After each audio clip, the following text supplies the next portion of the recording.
नमस्कार। लोकसभा चुनाव से जुड़े हमारे इस खास शो संग्राम के सेनापति में आप सभी का बहुत बहुत स्वागत है। मैं हूं लालचंद्र सिंह। सभी दल अपनी अपनी तैयारियों के साथ चुनावी मैदान में ताकत झोंक रहे हैं। यूं तो हर एक दल के अपने अपने सेनापति हैं जिनकी अगुवाई में चुनावी संग्राम लड़ा जाता है। संग्राम के सेनापति में हम ऐसे ही सियासी शख्सियतों के किरदार की पड़ताल करते हैं जिनमें चुनावी चक्रव्यूह को भेदने की क्षमता होती है। ये लोग खास जनाधार होने के कारण जनता जनार्दन में विशेष स्थान रखते हैं। इस खास कार्यक्रम के माध्यम से हम उन बड़े चेहरों की रणनीति और राजनीति को आप तक पहुंचाते हैं जो इस चुनाव में अपने अपने खेमे के सेनापति की भूमिका में हैं। लेकिन कार्यक्रम शुरू करेंगे उससे पहले आज दिन भर की बड़ी खबरों पर एक नजर डाल लेते हैं। लोकसभा चुनाव के तीसरे चरण में 10 राज्य और 1 केंद्र शासित प्रदेश की 93 सीटों पर मतदान शांतिपूर्ण संपन्न। अमित शाह, ज्योतिरादित्य सिंधिया, प्रहलाद जोशी, दिग्विजय सिंह, डिंपल यादव और सुप्रिया सूले जैसे कद्दावर नेताओं समेत 1331 उम्मीदवारों की किस्मत ईवीएम में बंद। 4 जून को आएंगे नतीजे। तीसरे चरण के मतदान में महिलाओं और युवाओं में दिखा खासा उत्साह। प्रधानमंत्री नरेंद्र मोदी और केंद्रीय गृह मंत्री अमित शाह ने अहमदाबाद में डाले वोट। कांग्रेस अध्यक्ष मल्लिकार्जुन खड़गे ने कलबुर्गी और सपा प्रमुख अखिलेश यादव ने सैफई में किया मतदान।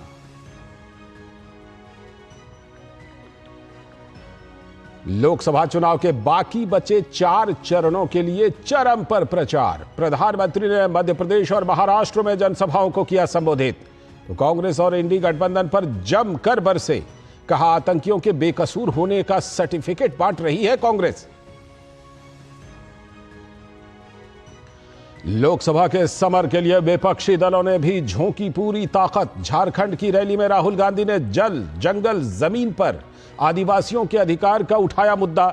सोनिया गांधी ने जारी किया वीडियो संदेश। कहा वंचितों को न्याय दिलाने के लिए प्रतिबद्ध है कांग्रेस। लोकसभा चुनाव के 7वें और आखिरी चरण के चुनाव के लिए अधिसूचना जारी होने के साथ ही नामांकन शुरू। 1 जून को 7 राज्यों और 1 केंद्र शासित प्रदेश की 57 सीटों पर होगा मतदान। 7वें चरण में ही प्रधानमंत्री नरेंद्र मोदी की संसदीय क्षेत्र वाराणसी भी शामिल। हरियाणा सरकार को लोकसभा चुनाव से पहले बड़ा झटका। 3 निर्दलीय विधायकों ने वापस लिया समर्थन, पहुंचे कांग्रेस के खेमे में। मुख्यमंत्री नायब सिंह सैनी ने कहा कांग्रेस नहीं कर रही है जनता की इच्छा का सम्मान। जम्मू कश्मीर के कुलगाम में 15 घंटे से चल रही मुठभेड़ में सुरक्षा बलों को मिली बड़ी कामयाबी। टीआरएफ के शीर्ष कमांडर वासित डार सहित 2 आतंकवादी ढेर। और आज दिल्ली के अरुण जेटली स्टेडियम में दिल्ली कैपिटल्स और राजस्थान रॉयल्स की टीम आमने सामने। प्लेऑफ में जगह बनाने के लिए राजस्थान 1 कदम दूर।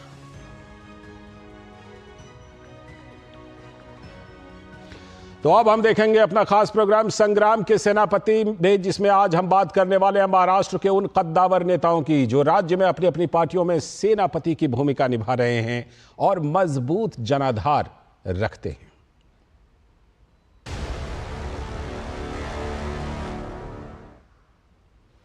तो महाराष्ट्र के चुनावी संग्राम में मोटे तौर पर 2 खेमा है। एक का नाम है महायुति और दूसरे का नाम है महाविकास अघाड़ी। तो सबसे पहले बात करते हैं महायुति के सेनापतियों की, जिनमें 3 प्रमुख नाम हैं। मुख्यमंत्री और शिवसेना के नेता एकनाथ शिंदे, उप मुख्यमंत्री और पहले मुख्यमंत्री भी रह चुके हैं और बीजेपी के नेता देवेंद्र फडणवीस, और दूसरे उप मुख्यमंत्री और एनसीपी नेता अजित पवार। तो एक नजर इन तीनों के राजनीतिक और रणनीतिक कौशल पर।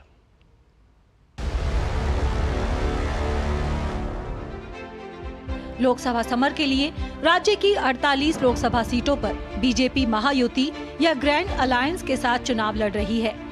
राज्य की सत्ता पर काबिज महायुति गठबंधन में मुख्यमंत्री एकनाथ शिंदे की अगुवाई वाली शिवसेना और उप मुख्यमंत्री अजित पवार की अगुवाई वाली राष्ट्रवादी कांग्रेस पार्टी भी शामिल है। सबसे पहले बात सूबे की कमान संभाले शिवसेना नेता और मुख्यमंत्री एकनाथ शिंदे की। महज 18 साल की उम्र में एक आम शिवसेना कार्यकर्ता के रूप में काम करने वाले एकनाथ शिंदे वर्तमान में महाराष्ट्र के 20वें मुख्यमंत्री और शिंदे गुट के शिवसेना प्रमुख हैं। करीब 1.5 दशक तक शिवसेना कार्यकर्ता के रूप में काम करने के बाद 1997 में शिंदे ने चुनावी राजनीति में कदम रखा। 1997 के ठाणे नगर निगम चुनाव जीतने में सफल रहे। 2001 में नगर निगम सदन में विपक्ष के नेता बने। इसके बाद दोबारा साल 2002 में दूसरी बार निगम पार्षद बने। 2004 के विधानसभा चुनाव में शिवसेना ने शिंदे को ठाणे विधानसभा सीट से टिकट दिया, जिसके बाद 2009, 2014 और 2019 में ठाणे जिले की कोपरी पचपाखड़ी सीट से जीतकर विधानसभा पहुंचे। 2014 में महाराष्ट्र राज्य सरकार में लोक निर्माण विभाग के कैबिनेट मंत्री के रूप में नियुक्त हुए। 2019 में भी महाराष्ट्र सरकार में शिंदे को स्वास्थ्य एवं परिवार कल्याण मंत्रालय सौंपा गया। शिवसेना को तब बड़ा झटका लगा जब 2022 में एकनाथ शिंदे और विधायकों के एक समूह ने बगावत कर दी, जिसके कारण उद्धव ठाकरे के नेतृत्व वाली महाविकास आघाड़ी सरकार गिर गई। एकनाथ शिंदे ने भाजपा के साथ गठबंधन किया और मुख्यमंत्री पद की शपथ ली और शिवसेना 2 भागों में विभाजित हो गई। महाराष्ट्र की राजनीति में समय बीतने के साथ साथ एक सशक्त नेता की तरह उभरे शिंदे को जमीन से जुड़ी सियासत ने एक प्रतिष्ठित नेता के तौर पर स्थापित किया है, जिन्हें महाराष्ट्र में बड़ा जनसमर्थन हासिल है। वहीं पिछले लोकसभा चुनाव में सबसे ज्यादा सीटें जीतने वाली भारतीय जनता पार्टी के लिए इस सियासी समर में सेनापति की भूमिका में हैं वरिष्ठ नेता और महाराष्ट्र के उप मुख्यमंत्री देवेंद्र फडणवीस। देवेंद्र फडणवीस 1990 में अखिल भारतीय विद्यार्थी परिषद में शामिल हो गए। उन्होंने नागपुर के रामनगर वार्ड से अपना पहला नगरपालिका चुनाव जीता और 1992 में 22 साल की उम्र में सबसे कम उम्र के पार्षद चुने गए। 1997 में वे नागपुर नगर निगम के सबसे कम उम्र के मेयर चुने गए। साल 1999 से 2004 तक उन्होंने लगातार 3 बार महाराष्ट्र विधानसभा के सदस्य के रूप में कार्य किया। फडणवीस को 2001 में भारतीय जनता युवा मोर्चा के राष्ट्रीय उपाध्यक्ष के रूप में नियुक्त किया गया। उन्होंने 2010 में भाजपा की महाराष्ट्र इकाई के महासचिव के रूप में कार्य किया और 2013 में राज्य इकाई के अध्यक्ष बने। 2014 से 2019 तक देवेंद्र फडणवीस ने महाराष्ट्र के 18वें मुख्यमंत्री के रूप में कार्य किया। वर्तमान में वे भारतीय जनता पार्टी के प्रदेश अध्यक्ष और महाराष्ट्र विधानसभा में नागपुर दक्षिण पश्चिम से विधायक होने के साथ महाराष्ट्र के उप मुख्यमंत्री हैं। महाराष्ट्र की राजनीति का एक और बड़ा चेहरा हैं अजित पवार। एनसीपी को 2 भागों में विभाजित कर सियासी गणित को उलट कर रख देने की कुव्वत रखने वाले अजित पवार महायुति में अपनी पार्टी के लिए सेनापति की भूमिका में हैं। अजित 1991 में बारामती से सांसद चुने गए, लेकिन चाचा शरद पवार के लिए इस सीट को खाली कर दिया। साल 2010 में एनसीपी कांग्रेस सरकार में अजित पवार ने पहली बार उप मुख्यमंत्री पद की शपथ ली थी। 23 नवंबर 2019 को अजित पवार ने अपनी पार्टी की सहमति के बिना भाजपा के साथ महाराष्ट्र के डिप्टी सीएम के रूप में शपथ ली। उन्होंने एनसीपी विधायकों के हस्ताक्षर वाला कागज राज्यपाल को सौंपा था। वे 80 घंटे से भी कम समय तक इस पद पर रहे। 16 दिसंबर को राज्य विधानमंडल का शीतकालीन सत्र शुरू होने के बाद पवार ने महाविकास आघाड़ी प्रशासन के लिए उप मुख्यमंत्री का पद संभाल लिया। 2 जुलाई 2023 को अजित पवार ने सभी को चौंकाते हुए अपनी पार्टी से बगावत करते हुए एकनाथ शिंदे को अपना समर्थन दे दिया और उसी दिन उन्होंने डिप्टी सीएम पद की शपथ भी ली।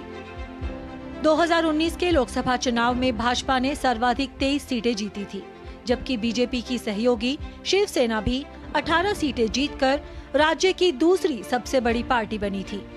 ऐसे में जनता के भरोसे को जीतने के लिए ये सेनापति कितने कारगर सिद्ध होते हैं, ये आने वाला समय ही बताएगा। Bureau report, DD news.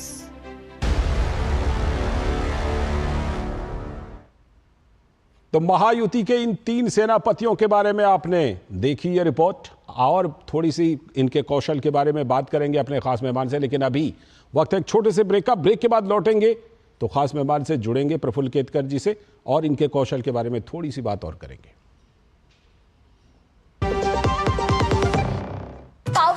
पाव भाजी को फेवरेट बनाता है MDH पाव भाजी मसाला। MDH पाव भाजी मसाला। MDH बनाए पाव भाजी लाजवाब। मैं कैप्टन होता ना, ओपन कराता। अब हर कोई ओपन करेगा तो मैच कौन क्लोज करेगा? तो भाई साहब अब कोई किसी की लाइफ में आग नहीं लगा पाएगा। समर कूल जो हर दिल करे कबूल। आपकी सुरक्षा है हमारे लिए बहुमूल्य, इसलिए जब भी लें LPG सिलेंडर जरूर कराएं प्री डिलीवरी जांच। आपकी सुरक्षा को और बेहतर सुनिश्चित करने के लिए हर घर में हो रही है रसोई गैस उपकरणों की सुरक्षा जांच। अगर सुरक्षा होस खराब हो तो तुरंत बदलवाएं। आपातकालीन स्थिति में कॉल करें 1906। स्वच्छ ईंधन का वादा, सुरक्षित रसोई का इरादा। काफी टैलेंटेड है आपकी बेटी। सर बड़ी होकर इंडिया के लिए खेलना चाहती है। उसके फ्यूचर के लिए अभी से मैंने सेविंग भी स्टार्ट कर दी है। फ्यूचर की बात है तो सिर्फ उसे नहीं, आपको भी मैदान में उतरना पड़ेगा। मुझे? इनका मतलब है म्यूचुअल फंड्स के मैदान में। सिर्फ सेविंग्स नहीं, हर महीने म्यूचुअल फंड्स में भी इन्वेस्ट कीजिए। वरना आपकी बेटी तो बड़ी होगी, पर उसके लिए सेव किए हुए पैसे शायद उतने ही रह जाएंगे। सही है सर। म्यूचुअल फंड निवेश बाजार जोखिमों के अधीन है। योजना से जुड़े सभी दस्तावेजों को ध्यान से पढ़ें। बात जब पीढ़ियों के लिए बनने वाले घर की हो तो जिम्मेदारी बड़ी हो जाती है। गैलेंट समझता है ये जिम्मेदारी। अब डबल M रिब्स के साथ गैलेंट एडवांस TMT रीबार, निर्माण का रियल हीरो। राम राम भाई साहब, चले क्या? अरे कल शादी है, हम वोट डालने नहीं जा सकते भैया। बाबा एक वोट दिए थे, किसान सम्मान का पैसा आ रहा है ना सीधा खाते में, जो हमारे लिए दिन रात दौड़ती हैं। आप उनके लिए तो कदम नहीं चल सकते। सयानी हो गई है, देखो। बातें बाद में, अभी आप जाओ। ठीक है। कमल का बटन दबाएं, भाजपा को जिताएं। आधे बाउल दही में 4 चम्मच MDH चटनी पुदीना मसाला डाला, स्टर करो, पुदीना चटनी तैयार। MDH चटनी पुदीना मसाला।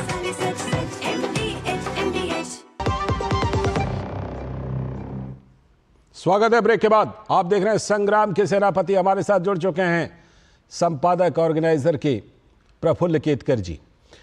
प्रफुल्ल जी, सबसे पहली बात तो ये कि ये सेनापतियों की संख्या तो 3 हो गई है महायुति में। एक तो इन सेनापतियों के बीच कैसा कोऑर्डिनेशन है ये बता दीजिएगा। और एक मुश्किल सवाल ये कि वैसे तो NDA की तरफ से सबसे बड़ा चेहरा प्रधानमंत्री नरेंद्र मोदी का है, लेकिन जब 4 जून को नतीजे आएंगे, इन तीनों सेनापतियों में से किनको कितना क्रेडिट जाएगा?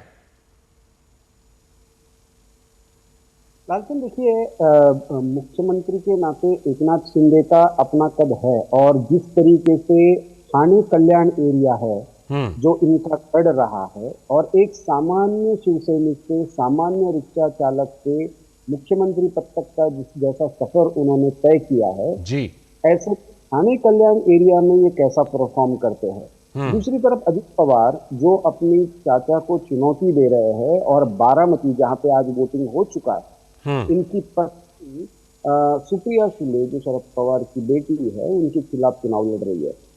इनका भारत महाराष्ट्र के पूरे कोऑपरेटिव सेक्टर पर बहुत जबरदस्त पकड़ है। और खास करके महाराष्ट्र में जो जिला कोऑपरेटिव है, वो जिला कोऑपरेटिव हर क्षेत्र में बड़ा मायने रखते। खास करके जो पश्चिम महाराष्ट्र का एरिया है, पुणे से कोल्हापुर तक का, वहां पे डिस्ट्रिक्ट कोऑपरेटिव और डिस्ट्रिक्ट जो शुगर कोऑपरेटिव, ये दोनों बड़े मायने रखते हैं।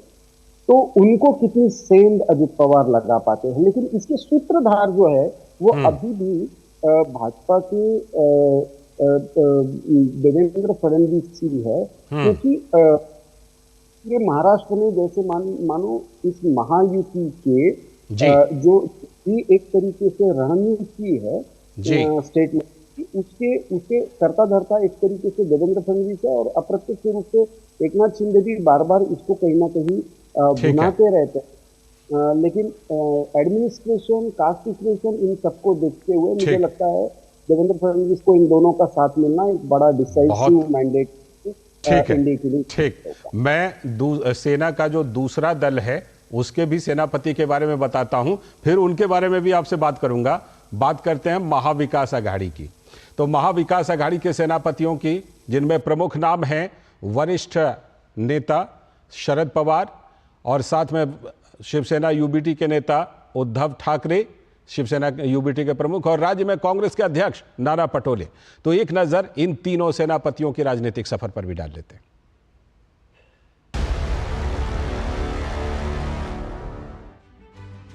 महाराष्ट्र में लोकसभा की 48 सीटों पर महायुति और महाविकास अघाड़ी के बीच मुकाबला है। कांग्रेस की अगुवाई वाली महाविकास अघाड़ी में शिवसेना उद्धव गुट और शरद चंद्र पवार वाली एनसीपी शामिल हैं। महाराष्ट्र की सियासत में बीते कुछ समय महाअघाड़ी के जिन दो नेताओं के लिए सबसे चुनौती भरे हैं, उनमें शरद पवार और उद्धव ठाकरे का नाम शामिल है। 2019 के लोकसभा चुनाव में शिवसेना भी एक थी, लेकिन अब उसमें दो फाड़ हो चुकी है। वहीं एनसीपी के भी दो हिस्सों में बंटने से इस सियासी संग्राम में महाविकास अघाड़ी की मुश्किलें बढ़ती नजर आ रही हैं। हालांकि एनसीपी के दिग्गज नेता शरद पवार पूरी ताकत के साथ मैदान में डटे हैं। आइए एक नजर शरद चंद्र पवार वाली एनसीपी के लिए सेनापति की भूमिका निभाते इस वरिष्ठ नेता की सियासी पारी पर। शरद पवार ने साल 1958 में कांग्रेस पार्टी की यूथ विंग के साथ अपना सियासी करियर शुरू किया। 1967 में शरद पवार ने पहली बार बारामती से विधानसभा चुनाव लड़ा। 1978 में महाराष्ट्र के इतिहास के सबसे युवा मुख्यमंत्री बने। उन्होंने कांग्रेस और जनता पार्टी गठबंधन सरकार का नेतृत्व किया। हालांकि उनकी सरकार ज्यादा दिन नहीं चल सकी। 1988 में शरद पवार महाराष्ट्र के दूसरी बार मुख्यमंत्री बने। 1993 में पवार तीसरी बार महाराष्ट्र के मुख्यमंत्री बने। करीब एक दशक पहले से उनके और कांग्रेस के शीर्ष नेतृत्व के बीच मतभेद के बाद शरद पवार ने 10 जून 1999 को एनसीपी की स्थापना की। हालांकि खास बात ये रही कि इसके कुछ ही समय बाद शरद पवार और उनकी पार्टी ने महाराष्ट्र में सरकार बनाने के लिए कांग्रेस से गठबंधन किया। वहीं 2004 में शरद पवार को मनमोहन सरकार में मंत्री बनाया गया। उन्होंने 2010 तक कृषि मंत्रालय संभाला। पवार बीसीसीआई और आईसीसी के भी लंबे समय तक अध्यक्ष रहे। महाराष्ट्र के लिए महाअघाड़ी में उद्धव गुट वाली शिवसेना भी अपने सेनापति उद्धव ठाकरे के नेतृत्व में पूरी ताकत झोंक रही है। एक नजर महाराष्ट्र के सियासी रण में ताल ठोकते इस सेनापति के सियासी सफर पर। वर्ष 2002 में उद्धव शिवसेना पार्टी में सक्रिय हुए और उनके नेतृत्व में शिवसेना ने मुंबई में महानगर पालिका का चुनाव जीता। 2003 में शिवसेना के कार्यकारी अध्यक्ष के रूप में नियुक्त किया गया और वे 2006 में अपनी पार्टी के राजनीतिक मुखपत्र सामना के प्रधान संपादक बने। 2012 में पिता की मृत्यु के बाद उद्धव ठाकरे ने पार्टी की बागडोर संभाली और 2013 में अध्यक्ष बने। नवंबर 2019 को मुख्यमंत्री पद की शपथ लेने वाले उद्धव ठाकरे ने जून 2022 को सीएम पद से इस्तीफा दे दिया। वहीं लोकसभा समर के लिए कांग्रेस की ओर से सेनापति की भूमिका में हैं नाना पटोले। एक नजर उनके राजनीतिक सफर पर। कांग्रेस के टिकट पर 1999, 2004 और वर्ष 2009 में विधानसभा चुनाव जीतकर वो विधायक बने। लोकसभा चुनाव लड़ने की ख्वाहिश के साथ कांग्रेस से इस्तीफा देकर नाना पटोले ने भंडारा गोंदिया लोकसभा से प्रफुल्ल पटेल के खिलाफ निर्दलीय ताल ठोकी। इस चुनाव में वो हार गए, लेकिन दूसरे स्थान पर रहे। साल 2014 के लोकसभा चुनाव में एनसीपी के दिग्गज प्रफुल्ल पटेल के खिलाफ भाजपा की ओर से मैदान में उतरे और बड़े मार्जिन से जीत हासिल की। साल 2018 में नाना पटोले ने बीजेपी से इस्तीफा दे दिया और एक बार फिर से कांग्रेस में शामिल हो गए। 2019 में एक ब्रेक लेते हैं और ब्रेक के बाद इन सेनापतियों पर बात करेंगे प्रफुल्ल केतकर जी से। MDH का किचन किंग किचन में हो तो हम सब कुछ बना सकते हैं। बैंगन का भरता, आलू गोभी, भिंडी मसाला और भी बहुत कुछ। MDH। सर, आप किस एज में रिटायर हुए थे? 39। सोच रहा था काश मेरी भी रिटायर्ड लाइफ आप जैसी हो। उसके लिए मैदान में उतरना पड़ेगा। उतरूंगा ना सर। अरे भाई यहाँ नहीं, म्यूचुअल फंड्स के मैदान में। Mutual funds? हर महीने इन्वेस्ट करो, फ्यूचर की तैयारी करो। करोड़ों लोग इन्वेस्ट कर रहे हैं और देश के साथ आगे बढ़ रहे हैं। सही है सर। तो आ जाओ मैदान में। म्यूचुअल फंड निवेश बाजार जोखिमों के अधीन है। योजना से जुड़े सभी दस्तावेजों को ध्यान से पढ़ें। Delivery boy has picked your order. अरे भाई पता है भूख लगी है। 30 मिनट का मैसेज नोटिफिकेशन आया था ना। मैसेज के सारे थोड़ी बैठ सकते हैं। कल आपने कुछ शेयर्स बेचे थे ना? हाँ, तो चेक किया? मैसेज आया तो था। सिर्फ मैसेज काफी नहीं है। आप शेयर मार्केट में कोई भी ट्रांजैक्शन करते हैं ना, तो स्टॉक एक्सचेंज से आए SMS या ईमेल को अपने डीमैट अकाउंट और बैंक स्टेटमेंट के साथ भी टैली कीजिए। बेटा भूख में ना दिमाग बंद हो जाता है। सोच कर समझ कर इन्वेस्ट कर। 7 बज गए। एक दिन जल्दी उठाने को बोला था, फिर भी। कहाँ जाना है सुबह सुबह? वोट डालने जाना है अम्मा। हाँ तो आराम से चली जाना, भागी क्यों जा रही है? भागते तो हम पहले थे, भोर 4 बजे खेत में। अब जिस व्यक्ति ने हमें हमारे घर पर इज्जत घर बनवा के हमें सुरक्षा दी है, उसे वोट देने तो भाग कर ही जाएंगे ना। जिसकी गारंटी ने जिंदगी संवारी, उसको वोट देने की गारंटी हमारी। कमल का बटन दबाएं, भाजपा को जिताएं। गोल्डी छोले मसाले, जहाँ जाए रिश्ते बनाए, जहाँ जाए रिश्ते बनाए, गोल्डी मसाले। स्वागत। ब्रेक के बाद प्रफुल्ल जी हमारे साथ जुड़े हुए हैं। प्रफुल्ल जी, समय तो बहुत कम है, लेकिन इतना जरूर जानना चाहूंगा कि इनमें से जो 2 सेनापति हैं, उनके सामने तो सबसे बड़ी चुनौती यही है कि वो ये साबित करें कि सेना उनके साथ है। मैं बात शरद पवार और उद्धव ठाकरे की कर रहा हूँ। जी बिल्कुल, मैं मानता हूँ खास करके शरद पवार के लिए तो ये अस्तित्व की लड़ाई है। 1978 से लेकर आज तक लगभग महाराष्ट्र की राजनीति के केंद्र में किसी न किसी रूप में रहे शरद पवार आज अपने परिवार में ही बगावत झेल चुके हैं। और बहुत लोगों को ये आशंका है कि प्रफुल्ल पटेल, छगन भुजबल, उनके जितने भी कद्दावर नेता इनके पास के माने जाते थे, आज वो अजित पवार के साथ है। वैसे उद्धव ठाकरे के लिए बाला साहब ठाकरे की लीगेसी कौन संभाल रहा है? एकनाथ शिंदे संभाल रहे हैं या वो खुद संभाल रहे हैं? ये भी शिवसेना का एक तरीके से ये केवल मतदान लोकसभा के लिए नहीं हो रहा है, शिवसेना की साथ है, इसके लिए भी मतदान हो रहा है। इसलिए ये देखना इन दोनों के सामने सबसे बड़ी चुनौती यही होगी। समय की फिलहाल कमी है। बहुत बहुत शुक्रिया प्रफुल्ल जी जुड़ने के लिए इस खास प्रोग्राम में। तो आज संग्राम के सेनापति में इतना ही। नमस्कार।